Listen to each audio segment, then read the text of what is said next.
Bienvenidos. En la clase de hoy vamos a hablar de la semiología de los síndromes respiratorios. Primero vamos a definir qué es un síndrome. Un síndrome es un conjunto de signos y de síntomas características de una enfermedad. Y por ello, cada síndrome tiene ciertas características sintomáticas y ciertos signos que nos hacen pensar qué parte de la vía aérea está afectada. Para evaluar correctamente y para diagnosticar un síndrome respiratorio, nos vamos a basar en el interrogatorio, o sea, los síntomas que tiene el paciente, la inspección del tórax, la palpación del tórax, la percusión del tórax, la auscultación del tórax y luego de la semiología pasaremos a los exámenes complementarios. Podemos dividir los síndromes respiratorios en 5. Sería un síndrome parenquimatoso, un síndrome de vía aérea, síndromes pleurales, síndromes mediastinales y síndromes diafragmáticos. En la clase de hoy nos vamos a abocar principalmente a los tres primeros, a los síndromes parenquimatosos, a los síndromes de las vías aéreas y a los síndromes pleurales. Y habrán dos clases separadas de síndromes mediastinales y síndromes diafragmáticos. Vamos a hablar primero de los síndromes parenquimatosos. El parénquima pulmonar es heterogéneo, pero se transforma en homogéneo por ocupación de los alvéolos por líquido o por exudado o por colapso pulmonar a expensa de la pérdida de volumen de los espacios alveolares. Por lo cual, dentro de los síndromes parenquimatosos tenemos dos síndromes, el síndrome de condensación y el síndrome de atelectasia. Las causas del síndrome de condensación son varias, principalmente la neumonía, pero también entra en el diagnóstico diferencial de los síndromes de condensación el infarto de pulmón, los tumores, las hemorragias alveolares, la fibrosis pulmonar avanzada, el edema de pulmón o las neumonitis, o sea, la inflamación no infecciosa del pulmón. ¿Cuáles son los síntomas característicos de la neumonía? En el examen físico, lo que vamos a ver en la inspección es que el paciente tiene una respiración rápida, o sea, taquipnea, tiene una respiración superficial, no muy profunda, puede haber tiraje, o sea, puede haber uso de músculos accesorios, el paciente puede estar sudoroso, puede estar cianótico, o sea, con coloración azulada de la piel, puede haber una expansión torácica disminuida y puede haber movilidad diafragmática disminuida. Cuando palpamos el tórax, el paciente puede tener la piel caliente, puede haber dolor a la compresión, aunque no es muy común, puede haber disminución de la expansión de las bases o de los vértices, principalmente de la base afectada, y va a haber aumento de las vibraciones vocales, ya que el parénquima va a vibrar mucho más porque no hay aire en su interior. En la percusión del parénquima vamos a encontrar matidez en el emitórax afectado con la columna sonora. Y esto es muy importante porque la presencia de matidez con columna sonora nos marca la condensación. En cambio, si hay matidez del hemitórax y la columna es mate, vamos a estar en presencia de un síndrome pleural porque tiene derrame pleural. Puede ser por líquido pleural, por un exudado o un transudado o por sangre. En la auscultación lo que vamos a encontrar es ausencia de murmullo vesicular, vamos a encontrar un soplo brónquico o tubárico y característicamente vamos a encontrar estertores crepitantes. Y cuando auscultamos la voz, o sea, cuando el paciente se le solicita repetir en voz baja 33 o cualquier palabra, vamos a encontrar broncofonía, pectoriloquia o pectoriloquia áfona. El siguiente esquema resume los hallazgos del síndrome de condensación: dolor, disnea, escalofríos, fiebre, tos con expectoración hemática, herpes labial y vamos a encontrar en la radiografía opacidad con broncograma aéreo en la parte afectada. En la zona afectada vamos a encontrar menor expansión del hemitórax homolateral, matidez, puede haber ausencia o disminución del murmullo vesicular, las vibraciones vocales pueden ser normales o estar aumentadas, podemos encontrar soplo tubario con o sin crepitantes, o con crepitantes solamente, y vamos a encontrar pectoriloquia. De los exámenes complementarios, el más común, el caballito de batalla, es la radiología. Vamos a encontrar imágenes acinares, alveolograma aéreo, una oposidad homogénea y broncograma aéreo. Como se lo ve en el esquema, lo que se va a ver es en el área afectada, como se encuentra condensado, o sea, toda el área gris, vamos a encontrar cómo se dibujan los bronquios que hacen contraste frente a la ocupación de todo el espacio alveolar que se encuentra consolidado y lleno de sustancias que hacen el contraste y se dibujan perfectamente los bronquios en su interior.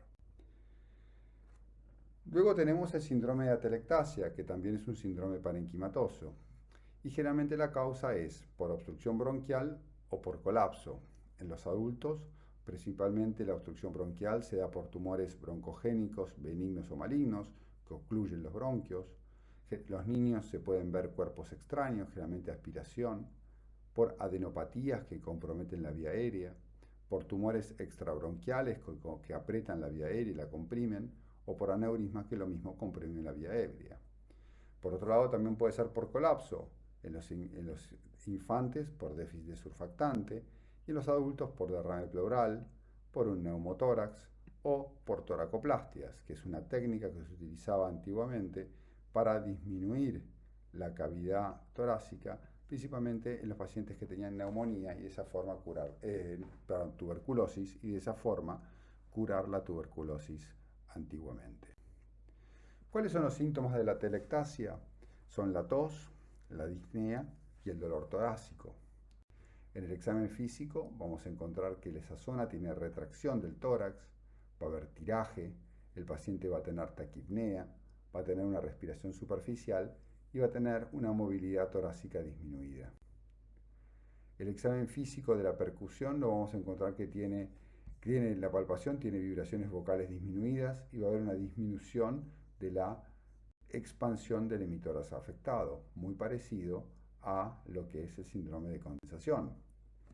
En la percusión, la columna va a estar sonora.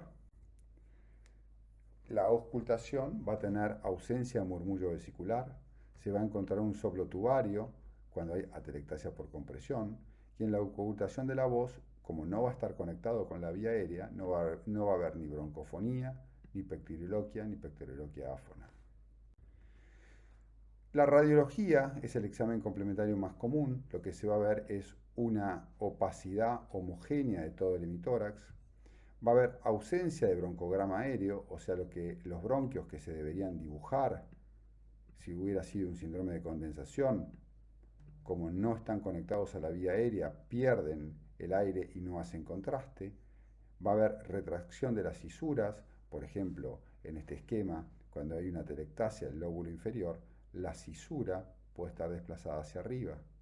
Puede haber desplazamiento mediastinal, ya que al perder volumen el pulmón izquierdo, el pulmón derecho avanza y ve la columna y se llama signo del raquis desnudo. Entonces, en resumidas cuentas, la atelectasia va a tener retracción del hemitórax, tiraje a veces, menor expansión, disminución o ausencia del murmullo vesicular, disminución de las vibraciones vocales y disminución de la transmisión de la voz. Y va a tener como síntomas el dolor, la disnea, la tos seca, y la radiología va a mostrar la opacidad con la tráquea tironeada hacia ese mismo lado, y va a haber una disminución de los espacios intercostales y el diafragma se va a encontrar elevado. Síndrome de las vías aéreas. El síndrome de las vías aéreas se puede producir por obstrucción, que es el estrechamiento de las vías aéreas. Las vías aéreas superiores son de las fosas nasales y la boca hasta la carina, y las vías aéreas inferiores están descritas desde la carina hasta los bronquíolos terminales, por lo cual vamos a tener dos síndromes de vía aérea, el síndrome de vía aérea superior y el síndrome de vía aérea inferior. ¿Cuáles son las causas de síndrome de vía aérea superior? Van a ser cuerpos extraños, esto puede ser aspiración de algún cuerpo extraño, nueces o algún alimento.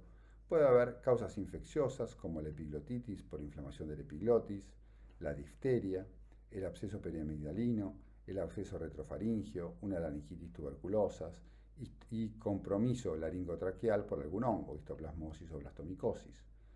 Causas inmunológicas como la polengitis granulomatosa o la apocondritis recidivante, que producen obstrucción de la vía aérea alta. Causas tumorales como tumores de tráquea o por linfomas. Parálisis de cuerdas vocales, que se pueden ver por compresión de los músculos, de los nervios recurrentes laringeos o el laringeo derecho. Causas alérgicas, como el edema de glotis o el pseudocrup. Causas cicatrizales y por quemaduras de vía aérea. Los síntomas principales son el estridor, que es una respiración audible en forma de ruido agudo, el tiraje, la disfonía o afonía, la disnea, con mucha agitación e inquietud. El paciente que tiene un síndrome de vía aérea superior tiene mucha dificultad respiratoria y esto le produce mucho malestar. En el examen físico, en la inspección, vamos a ver, se puede objetivar el estridor, se puede objetivar tiraje supra o infraesternal, supra o infraclavicular, intercostal o infradiafragmático, y va a haber una respiración rápida, superficial o una respiración lenta. En el examen físico vamos a encontrar un frémito en la zona de la obstrucción y va a haber mucha disminución de la expansión torácica del hemitórax homolateral. En la auscultación, en la percusión, vamos a encontrar una hipersonoridad, ya que ese hemitórax va a tener mayor aire del que tiene habitualmente. La auscultación va a ser muy importante. Vamos a auscultar el estridor localizado en la zona de obstrucción, bien esto es en la vía aérea alta. Va a haber disminución de los ruidos respiratorios y no va a haber alteraciones en la auscultación de la voz. Los exámenes complementarios nos permiten ver en la radiología una disminución de la luz, generalmente la luz traqueal, y generalmente esto debe complementarse con la laringoscopía, la broncoscopía o con una tomografía que nos permita ver la vía aérea alta, que incluya el cuello e incluya la zona laringea. De los síndromes de las vías de obstrucción de las vías aéreas inferiores, que son los más frecuentes, son el asma bronquial, el EPOC, y luego tenemos causas menos frecuentes como las bronquiolitis obstructivas y las bronquiectasias.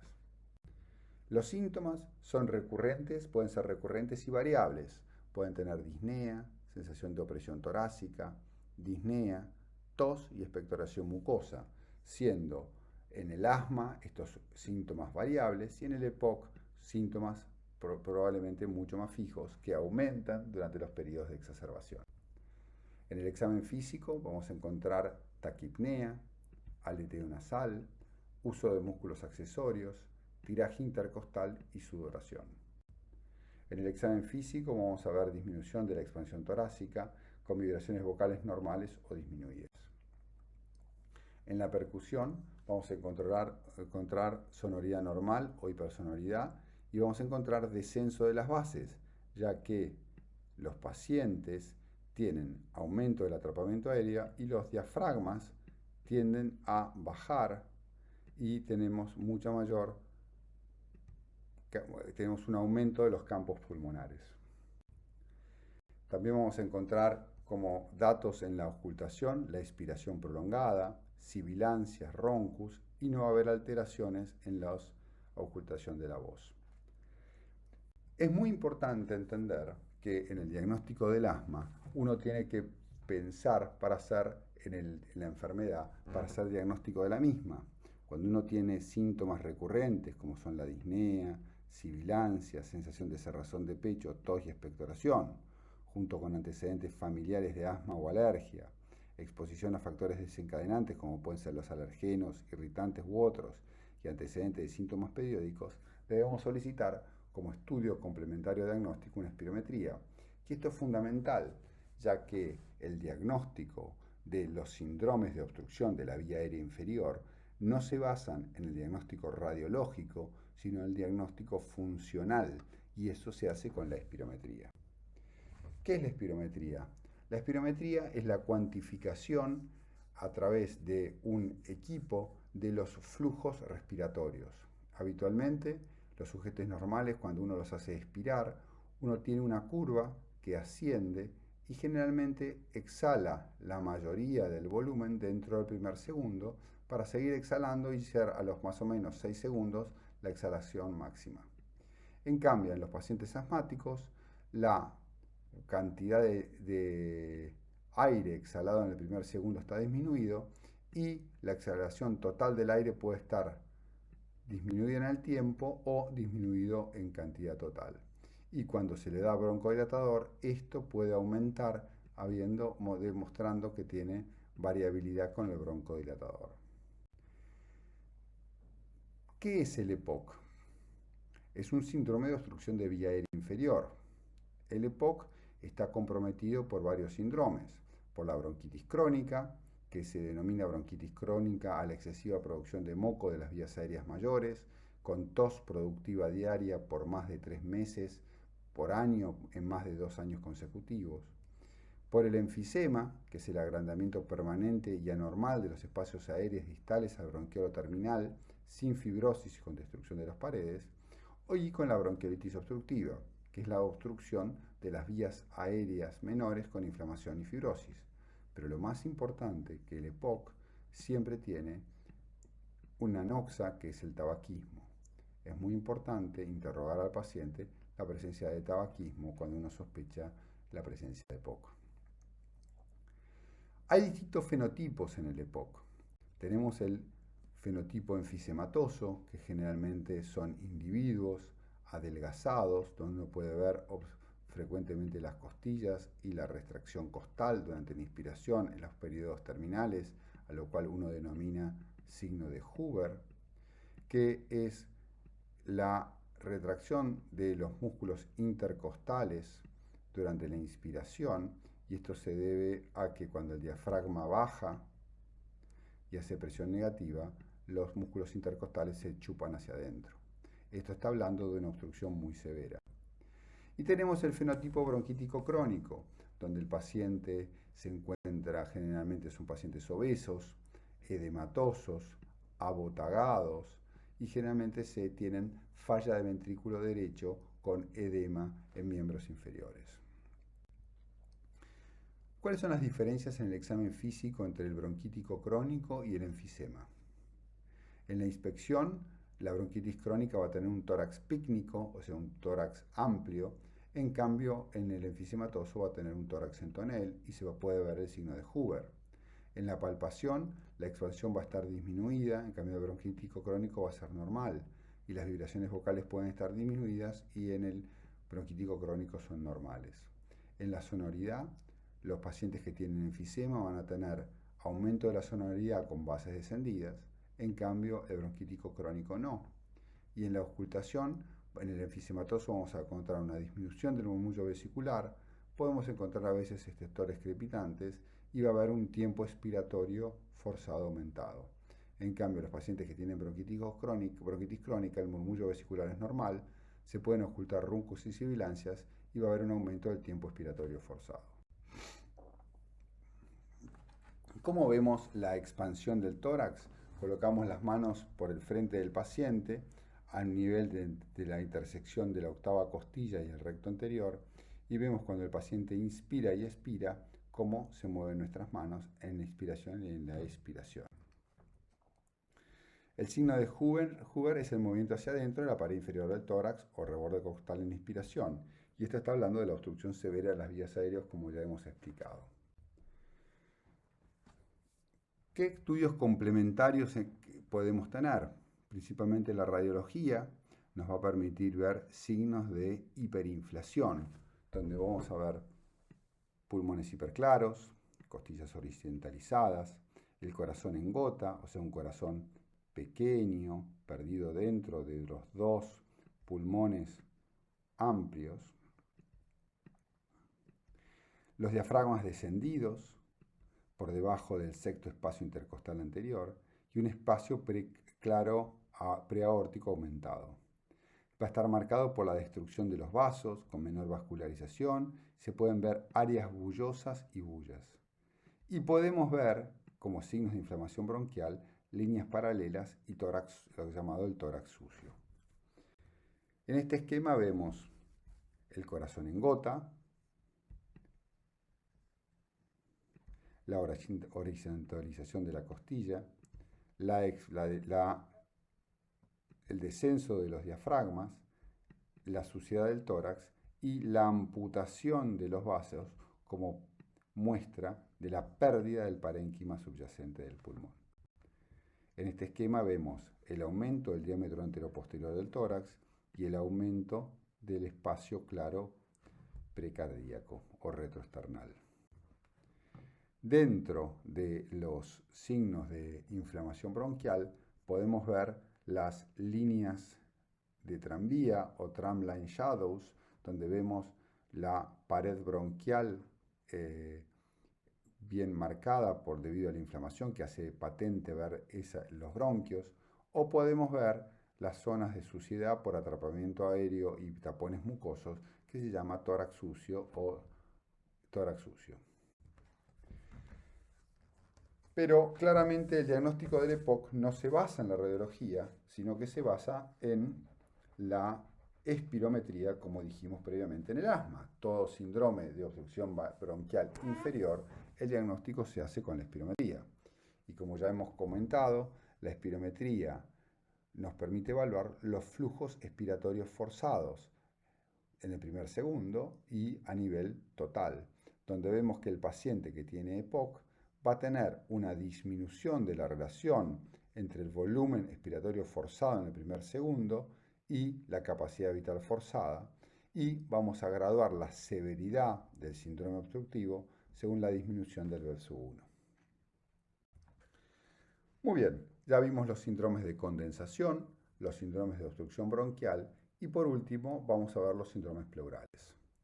Los síndromes pleurales es la ocupación de la pleura, que es un espacio virtual con escasa cantidad de líquido que permite la lubricación para el deslizamiento de la pleura y la pared visceral.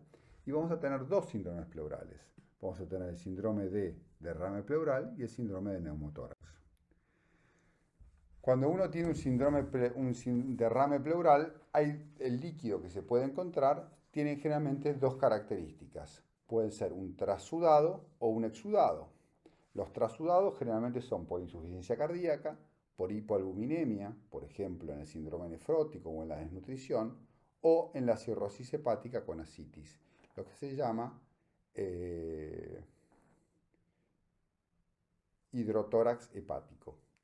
Y en los exudados son generalmente líquidos inflamatorios que pueden ser por infección, y entre ellos la tuberculosis, las infecciones virales, infecciones bacterianas, hongos, las neoplasias con líquido neoplásico, la embolia de pulmón, que puede dar un líquido inflamatorio hemorrágico, por enfermedades del aparato digestivo que produzcan inflamación a nivel de la pleura, por ejemplo la pancreatitis, por derrames, por exudados de enfermedades del colágeno, característicamente el lupus, por reacción adversa a drogas, por traumatismos o por la presencia de abscesos infradiafragmáticos como el absceso subfrénico.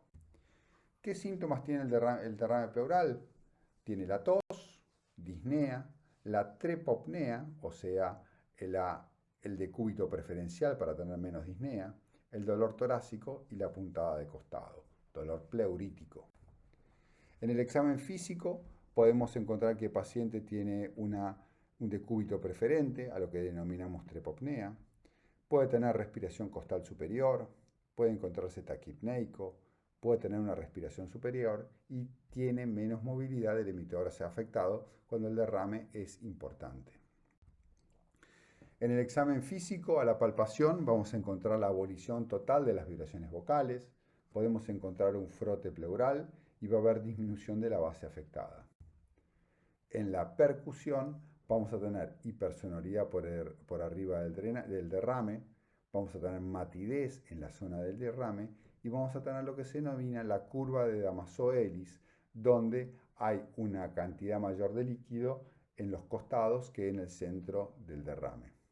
Va a estar la desaparición por completa del espacio de Traube y la columna mate y el signo del desnivel. ¿Qué es el signo del desnivel? Es al paciente se lo hace... Muy bien, en el derrame pleural vamos a encontrar que la auscultación va a haber un murmullo vesicular rudo por encima del derrame. En la zona del derrame vamos a encontrar el soplo pleurítico, que es un soplo expiratorio en E por arriba de la línea del derrame, y vamos a encontrar disminución o ausencia del murmullo vesicular por debajo de la línea del derrame. Y la auscultación de la voz vamos a encontrar por encima del derrame broncofonía, pectoriloquia, egofonía o pectoriloquia áfona. En el derrame pleural, los signos radiológicos son importantes. Vamos a encontrar una zona de oposidad homogénea, donde el borde se encuentra hacia arriba y hacia afuera, y esta es la línea de Damaso-Ellis que hemos recordado, donde donde vamos a encontrar más líquido en la parte externa que en la parte interna. La línea es oblicua y va a estar completamente desaparecido el seno costofrénico, ya que la densidad del líquido pleural acumulado es la misma densidad que tiene el hígado, por lo cual no se va a ver la limitación del diafragma. Entonces, resumiendo, puede haber dolor con la respiración y la tos, dolor pleurítico, puede haber disnea, puede haber una tos seca persistente y vamos a tener en la radiología una opacidad homogénea más densa en la periferia con un borde hacia arriba y hacia afuera. Recuerden la línea de Damaso-Ellis. Y los signos que vamos a encontrar van a ser distintos por arriba o por debajo del derrame. Por arriba del derrame va a haber una sonoridad normal aumentada, va a haber un soplo pleurítico en E, llamado soplo pleurítico, que se puede encontrar pectoriloquia y egofonía. Por debajo de la línea del derrame vamos a encontrar menor expansión, murmullo vesicular disminuido o completamente ausente, va a haber una matidez y vamos a seguir la línea de Damaso-Ellis, y va a tener la columna mate, ¿está bien? Y que es fundamental para diagnosticar el derrame pleural. El siguiente síndrome pleural es el síndrome del neumotórax. Las causas son varias, podemos tener neumotórax espontáneos o neumotórax secundarios. Los neumotórax espontáneos se pueden dar por bleps o por burbujas subpleurales, esos son comunes en los jóvenes, en la segunda o la tercera década de la vida, o pueden ser debido a enfermedades del parénquima subyacente, enfisema, bullas, asma, tuberculosis, infartos, etcétera, etcétera, etcétera. Pero comúnmente se ven por enfisema y bullas. Y los secundarios son secundarios a algún procedimiento, a algún trastorno que se le produjo al tórax, por ejemplo, traumatismos, una herida costal, por ejemplo, un puntazo, una cuchillada, por fracturas costales, en la asistencia respiratoria mecánica, por la punción subclavia buscando colocar una línea central, por toracocentesis o masaje cardíaco extremo. ¿Cuáles son los síntomas del neumotórax? El dolor torácico. El dolor torácico aumenta con la respiración e irradia hacia el hombro homolateral. Puede tener tos seca persistente y disnea. En el examen físico vamos a encontrar taquipnea, inmovilidad del hemitórax afectado y cianosis. En la palpación vamos a encontrar una disminución de la expansión de ese hemitórax y ausencia completa de las vibraciones vocales. En la percusión vamos a encontrar una hipersonoridad o timpanismo del lado afectado. En la auscultación va a haber disminución del murmullo vesicular, puede haber un soplo anfórico, abolición de las vibraciones vocales, y la auscultación de la voz puede estar ausente, disminuida o tipo anfórico. La radiología es el examen complementario número 1 para el diagnóstico del neumotórax y nos va a permitir ver la presencia de aire en la cavidad pleural. Va a haber una línea que separa el límite externo del tórax y vamos a ver la línea de la pleura visceral con aire en el medio. Puede haber, si el neumotórax está acompañado de líquido, lo que vamos a ver es un nivel hidroaéreo con un nivel bien recto, distinto a lo que es la línea de Damaso-Ellis que es oblicua.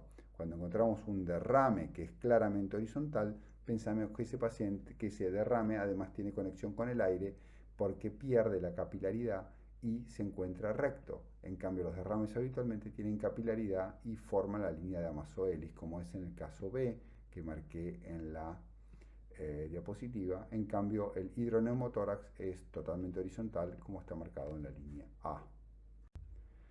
Entonces, resumiendo, el neumotórax del lado afectado vamos a tener menor expansión, músculo vesicular disminuido o ausente, disminución de las vibraciones vocales, una sonoridad aumentada y menor transmisión de la voz.